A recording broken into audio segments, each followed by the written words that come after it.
Utah is positioned as a state through its well-run leadership to lead out on the issue of education. So that's why this is so important to business.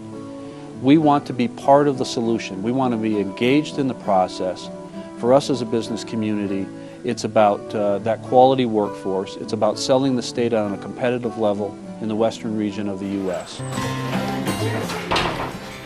Thank you for those of you that got going. The state of Utah has the same opportunity to really leapfrog forward if it will invest when no one else invests.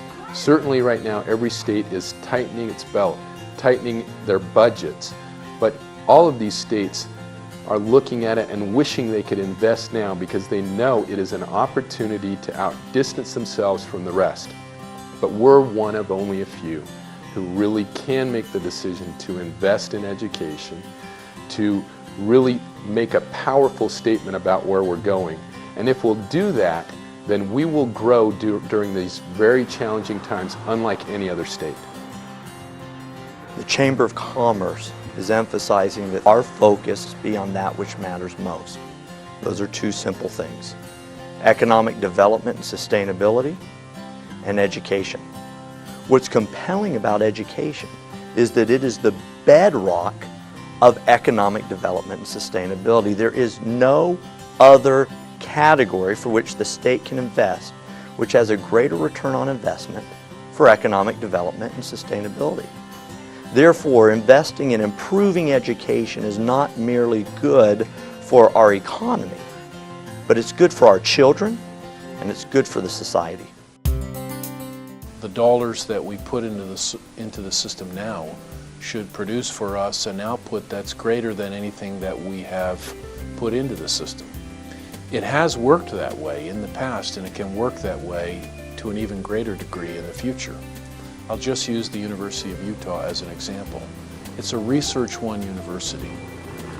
As we put money into the University of Utah by investing in the highest quality faculty, they bring back to us a great return in the form of federal research grants. Last year, the University of Utah received hundreds of millions of dollars in federal research grants that boost our economy in very significant ways.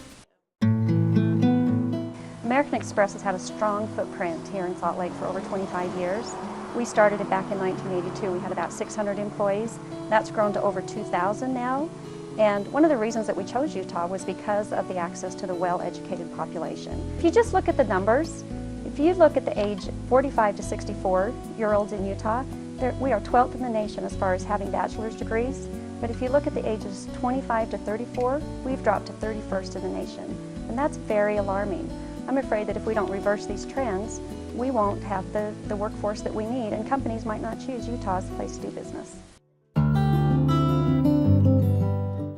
Quality suffers when classroom sizes get larger, when funding becomes less.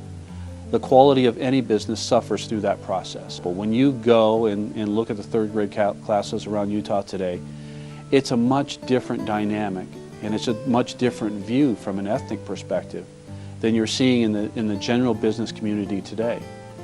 It requires change. It requires us to look at the world through a different set of eyes.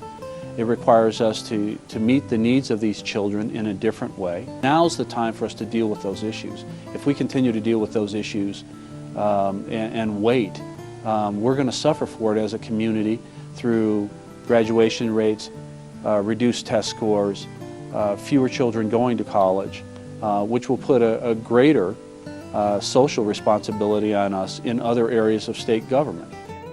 I love this state. I want this state to be successful. So it's critical that we can compete from that perspective. As a business owner, the fact that we have an educated workforce and that the growth of our state continues, that's important to our business. And probably most importantly is for me as a father, and for me for one who has children in the public education system, it's important for me to have the best public education system available.